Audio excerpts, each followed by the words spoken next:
శ్వేతపత్రం ఇచ్చారు. ఈ శ్వేతపత్రాన్ని ఉన్నటువంటి వాస్తవాల్ని శాసనసభలో పెడితే, కౌన్సిల్లో పెడితే వైసీపీ నాయకులు దీన్ని జీర్ణించుకోలేకపోతున్నారు. ఎందుకు జీర్ణించుకోలేకపోతున్నారంటే దీంట్లో వాస్తవాలు ఉన్నాయని. ఈ వాస్తవాలు బయటకు వచ్చి ప్రజలు ఈ వాస్తవాలను అర్థం చేసుకుంటే భవిష్యత్తులోనే వీళ్ళకి మనుగడ ఉండదు, మళ్ళీ అధికారం వచ్చేటువంటి సందర్భం కూడా ఉండదు అనేటువంటి ఒక భయాందోళన ఉంది వైసీపీ నాయకుల్లో కానీ, జగన్లో కానీ, జగన్ అనుచరుల్లో కానీ. ఆ విధంగా శ్వేతపత్రాన్ని కూడా వక్రీకరించి మాట్లాడడం అనేటువంటిది సరైనటువంటి విధానం కాదు. ఒకవేళ అట్లా మాట్లాడాలనుకున్నప్పుడు అసెంబ్లీకి వచ్చి ఉండవలసింది, కౌన్సిల్ కూడా వచ్చి ఉండవలసింది. కౌన్సిల్లో వాళ్ళు దాదాపు 40 మంది ఉన్నారు సభ్యులు. అదేవిధంగా అసెంబ్లీలో 11 మంది సభ్యులు ఉన్నారు, జగన్ కూడా ఉన్నారు. వాళ్ళు వచ్చి ఆ డిబేట్లో పాల్గొని ఉంటే, డిబేట్లో పాల్గొన్నప్పుడు వాళ్ళకి అనుకున్నటువంటి విధానంలో వాళ్ళు మాట్లాడటానికి ఎప్పుడు స్వేచ్ఛ ఉంటుంది. అది తెలుగుదేశం పార్టీ ఎప్పుడు కూడా స్వేచ్ఛ కల్పిస్తుంది.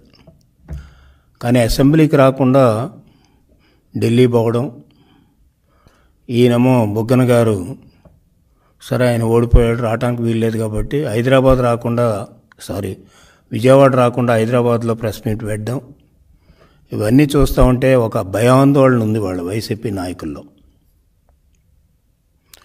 ఎందుచేతంటే వాళ్ళు చేసినటువంటి తప్పులు, చేసినటువంటి అకృత్యాలు, చేసినటువంటి అవినీతి, వాళ్ళు చేసినటువంటి తప్పుడు విధానాలు వల్ల ఈనాడు రాష్ట్ర ఆర్థిక వ్యవస్థ చిన్నాభిన్నమైంది. ఆర్థిక వ్యవస్థ చిన్నాభిన్నం అవడమే కాకుండా అభివృద్ధి పూర్తిగా కుంటుపడింది. ఈ విధంగా మనం చూస్తే అభివృద్ధితో పాటు ఫైనాన్షియల్ సిస్టమ్ అంతా కొలాప్స్ అయింది. ఎప్పుడైతే ఫైనాన్షియల్ సిస్టమ్ కొలాప్స్ అయిందో రాష్ట్ర అభివృద్ధి జరగడం అనేటువంటిది చాలా కష్టం. అందుచేతని డీటెయిల్స్గా పోతే నిన్న శ్వేతపత్రంలో కూడా చెప్పారు, రాష్ట్రంలో అభివృద్ధి జరగకపోవటానికి కారణం వీళ్ళు చేసినటువంటి అకృత్యాలు, ముఖ్యంగా న్యాచురల్ రిసోర్సెస్ మీద దోపిడీ విధానం మొదలుపెట్టారు. నేను చాలాసార్లు చెప్పాను, రాష్ట్ర ఖజానాకి రావాల్సినటువంటి ఆదాయం అంతా కూడా ప్రజల నాయకుల యొక్క జేబుల్లోకి పోతుంది. ఇదంతా నాయకుల యొక్క జేబుల్లోకి పోవడం వల్ల రాష్ట్ర ఖజానా ఖాళీ అవుతుంది. రాష్ట్ర ఖజానా ఖాళీ అవడం వల్ల ఉన్నటువంటి రిక్వైర్మెంట్స్ మీట్ అవ్వాలంటే ఖజానా జీరో అన్నప్పుడు చాలా కష్టం. అప్పుడు అప్పులకు చేసిన పరిస్థితి వస్తుంది. అంచేత అప్పులు చేయటానికే వీళ్ళు సిద్ధపడ్డారు తప్ప అభివృద్ధి చేయడానికి సిద్ధపడలేదు వీళ్ళు. ఇదొక వైపు. రెండవది సాక్షి పేపరు. ఎంచేతంటే ఉన్నటువంటి రూల్స్ ప్రకారంగా, సిస్టమ్ ప్రకారంగా శాసనసభలో కానీ, కౌన్సిల్లో కానీ మాట్లాడినవి కానీ,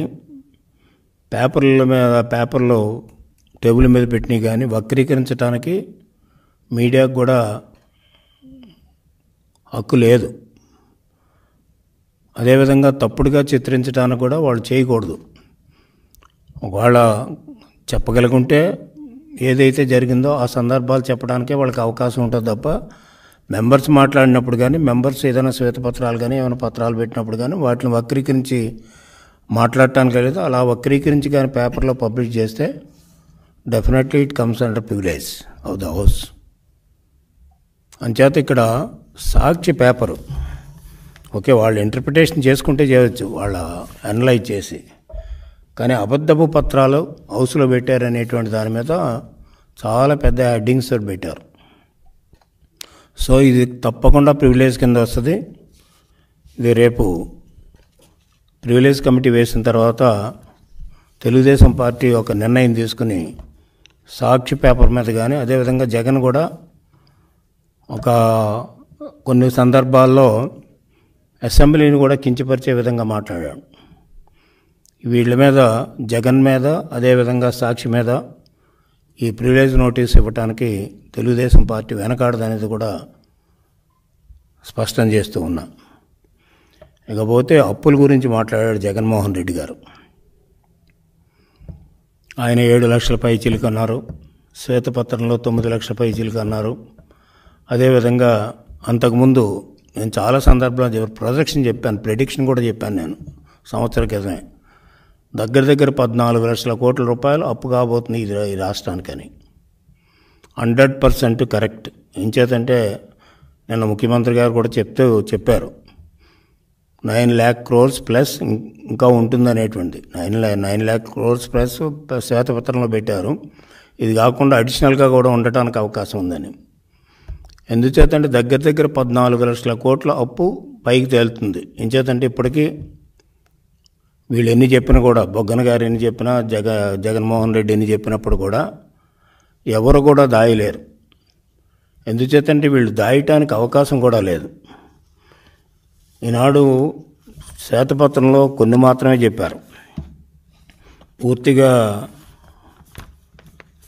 చెప్పాలంటే ఇంకా కొన్ని రిపోర్ట్స్ కాగ్ వాళ్ళు అందించలేదు. ఎంచేతంటే చాలా క్లియర్గా చెప్పారు. 2021, 22 కాగ్ రిపోర్ట్లో వాళ్ళు చాలా స్పష్టంగా పిఎస్యూస్కి సంబంధించినంత వరకు కూడా కాగ్ రిపోర్ట్స్ అసెంబ్లీలో కానీ కౌన్సిల్లో కానీ సబ్మిట్ చేయలే. ఎందుకు సబ్మిట్ చేయలేదంటే ఆ పిఎస్యూకి సంబంధించిన ద్వారా అకౌంట్స్ ఫైనలైజ్ కాలేదు. ఆ కన్సర్న్డ్ కార్పొరేషన్స్ గవర్నమెంట్ చేయించాలి అకౌంట్స్ అన్నీ కూడా. అకౌంట్స్ ఫైనలైజ్ చేయలేదు. అకౌంట్స్ ఫైనలైజ్ చేయకపోతే అక్కడ మనకి లెక్కలు తెలియవు, కరెక్ట్ లెక్కలు తెలియవు. అంచేత సిఏజీ కొన్ని మాత్రమే చేయగలిగారు. ఆ కొన్ని బయట పెట్టారు. ఆ కొన్ని మాత్రం మనకు తెలియవచ్చింది. ఎంచేతంటే ఇక్కడ మీకు చదివి వినిపిస్తా. ఇది కాగ్ రిపోర్టు వాళ్ళు నాన్ సబ్మిషన్ ఆఫ్ అకౌంట్స్, ఇది కాగ్ రిపోర్ట్లో ఉన్నటువంటి paragraph. Non submission of accounts by autonomous bodies, departmental bodies, authorities and PSUs was in violation of prescribed financial rules and directives. These point to inadequate internal controls and deficiency in monitoring mechanism of the state government department. ఇది చాలా స్పష్టంగా వాళ్ళకి CAG రిపోర్ట్లో చాలా స్పష్టంగా చెప్పారు. అంటే దీన్ని ఎప్పుడైతే అకౌంట్స్ సబ్మిట్ చేయలేదో ఈ కొన్ని కార్పొరేషన్ దగ్గర పేరు పెట్టి లోన్లు తీసుకున్నారు వీళ్ళు. అవన్నీ బయటకు వస్తాయనే ఉద్దేశంతో అకౌంట్స్ సబ్మిట్ చేయకుండా సప్రెస్ చేసింది గవర్నమెంట్. ఎందుకు సబ్మిట్ చేయరు? అందుకని జగన్మోహన్ రెడ్డి గారు సమాధానం చెప్పాలి. ఎందుకు కార్పొరేషన్ అకౌంట్స్ అసెంబ్లీలో పెట్టలేదు? కాగ్ చేత అకౌంట్ చేయించుకోలేదు. ఆడిట్ ఎందుకు చేయించుకోలేదు? అకౌంట్స్ ఎందుకు అకౌంట్ సబ్మిట్ చేస్తే ఆడిట్ చేస్తారు వాళ్ళు, కాగ్ వాళ్ళు. మాకు అకౌంట్స్ సబ్మిట్ చేయలేదనేటువంటి కాగే చెప్తే మీరు ఎందుకు సబ్మిట్ చేయలేదు? ఎందుకంటే ఇక్కడ ఆ చాలా కార్పొరేషన్ పేరున అప్పులు తెచ్చారు. ఈ అకౌంట్స్ ఎప్పుడైతే కాగ్కి సబ్మిట్ చేశారో, కాగ్ ఎప్పుడైతే ఆడిట్ చేసిందో ఇవన్నీ కూడా బయటపడతాయి. సో ఆ సంబంధించినటువంటి పిఎస్యూకి సంబంధించినటువంటి అకౌంట్స్ లేవు కాబట్టి వాళ్ళ పేరు మీద తెచ్చినటువంటి అప్పులు ఇంకా మనం యాడ్ చేయలేదు ఇక్కడ కానీ, అదేవిధంగా ఈ శ్వేతపత్రంలో కానీ. అదేవిధంగా O&M వేజ్ అండ్ మీన్స్ సంబంధించినంతవరకు కూడా మీకు 21-22లో 1,04,000 కోట్లు తెచ్చారు. వేజ్ అండ్ మీన్స్ కూడా అప్పులే, అది కూడా దీంట్లో ఇంక్లూడ్ చేయలే. ఎంచేతంటే వేజ్ అండ్ మీన్స్తో ఒక 19-20లో మాత్రం 60,000 కోట్ల పైచీలకి ఎంత వచ్చింది. కానీ 21 దగ్గర నుంచే 1,00,000 కోట్లు దాటింది వేజ్ అండ్ మీన్స్. అది ఇక్కడ బడ్జెట్లో పెద్దగా చూపించరు. అది అంచేత అది దాన్ని కూడా దీంట్లో ఇంక్లూడ్ చేయలేదు. అంటే ఎవ్రీ ఇయర్ 1,00,000 కోట్ల పైన వేజ్ అండ్ మీన్స్ అయితే అది కూడా దీంట్లో చూపించాలి. అందుకనే ముఖ్యమంత్రి గారు మిగతా చాలా ఉన్నాయని చెప్పి వదిలేశారు. అదేవిధంగా స్పెషల్ డ్రాయింగ్ అలవెన్స్ అని ఉంటుంది. స్పెషల్ డ్రాయింగ్ అలవెన్స్ కూడా దీంట్లో చూపించలేదు పూర్తిగా. అంటే ఈ వైట్ పేపర్లో చూపించిన కొన్ని ఐటమ్స్ చూపించారు. ఓబీబీలో అంటే ఆఫ్ బడ్జెట్ బారోయింగ్స్లో కొన్ని చూపించారు, మిగతా కొన్ని చూపించారు. కానీ వేజ్ అండ్ మీన్స్ అసలు చూపించలేదు, స్పెషల్ డ్రాయింగ్ అలవెన్స్ చూపించలేదు. అదేవిధంగా ఇంట్రెస్ట్ లేని లోన్స్ ఉంటాయి, గవర్నమెంట్ ఆఫ్ ఇండియా ఇస్తారు without interest. No interest loans ఉంటాయి. ఆ నో ఇంట్రెస్ట్ లోన్స్ కూడా లోనే, we have to pay back that amount. కాకపోతే ఇంట్రెస్ట్ పే చేయం, ప్రిన్సిపల్ అమౌంట్ పే చేయాలి. అది కూడా లోన్. అవి కూడా దీంట్లోకి రాలా. అదేవిధంగా నాన్ గ్యారెంటీ లోన్స్ అని ఉంటాయి. గ్యారెంటీడ్ లోన్స్ అంటే మీకు of budget borrowings, corporation guarantee ఇచ్చి తెచ్చుకునేటువంటి చూపించారు కొంతవరకు. నాన్ గ్యారెంటీ లోన్స్ ఉంటాయి, అవి కూడా ఇక్కడ చూపించలేదు. అంటే ఇటువంటి కేటగిరీస్ ఎప్పుడైతే కొన్ని కేటగిరీస్ చూపించలేదు, ఎందుకు చూపించలేదంటే వీళ్ళు కార్పొరేషన్ లెక్కలు ఇవ్వలేదు, లెక్కలు ఇవ్వక ఆడిట్ కాలేదు, సిఏజీ ఆడిట్ కాక ఫైనల్గా అమౌంట్ రాలేదు. బట్ బడ్జెట్లో ఉన్న ఫిగర్స్ కూడా చూపించలేదు. అందుచేత నేనేమంటున్నానంటే డెఫినెట్గా అవన్నీ కూడా ఇంక్లూడ్ చేస్తే డెఫినెట్గా 14 లక్షల కోట్ల రూపాయలు ఈ రాష్ట్రం అప్పు చేస్తుంది.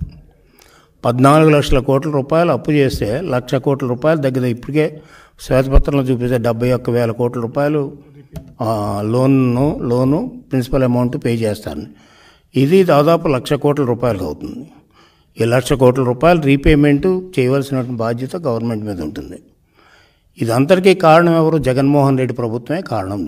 ఇంత దారుణమైనటువంటి స్థితికి ఈ యొక్క ఆర్థిక వ్యవస్థను తీసుకొచ్చినటువంటి ప్రధానమైనటువంటి నాయకుడు ఎవరంటే జగన్మోహన్ రెడ్డి. సరే, అప్పులు అనేటువంటిది సాధారణంగా చేస్తూ ఉంటారు, ఏ గవర్నమెంట్ అయినా చేస్తూ ఉంటారు. పంజాబ్ చేసింది, కేరళ చేసింది, అన్ని గవర్నమెంట్లు చేస్తారు. మనం 3rd highest borrowing state. First Punjab, తర్వాత కేరళ, ఇవి ఉన్నాయి. తర్వాత అయితే వాటితో పోల్చి చూసుకుంటే వాళ్ళు అప్పు తెచ్చారు, డెవలప్మెంట్ చేశారు. ఉదాహరణకు మీకు కేరళలో sustainable development goals number 1 place. వాళ్ళు తెచ్చినటువంటి అప్పును సద్వినియోగపరిచారు, దానివల్ల డెవలప్మెంట్ జరిగింది. అదేవిధంగా పేదరికానికి సంబంధించినటువంటి 17 కేటగిరీస్ ఏవైతే ఉన్నాయో సస్టైనబుల్ డెవలప్మెంట్ గోల్స్లో అవి కూడా డెవలప్ చేశారు. కానీ మనం ఎక్కడున్నాం? దాదాపు 10వ ప్లేస్లో ఉన్నాం సస్టైనబుల్ డెవలప్మెంట్ గోల్స్లో.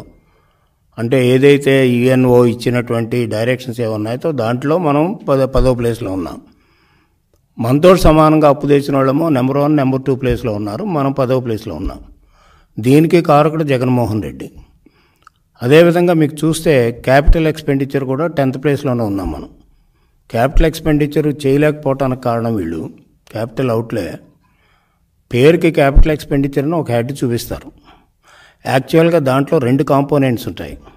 ఒకటి లోన్స్ రీపేమెంట్ ఉంటుంది దాంట్లో కూడా, రెండోదేమో క్యాపిటల్ అవుట్లే అని యాక్చువల్ ఎక్స్పెండిచర్ డెవలప్మెంట్కి ఏం చేశారనేది ఉంటుంది.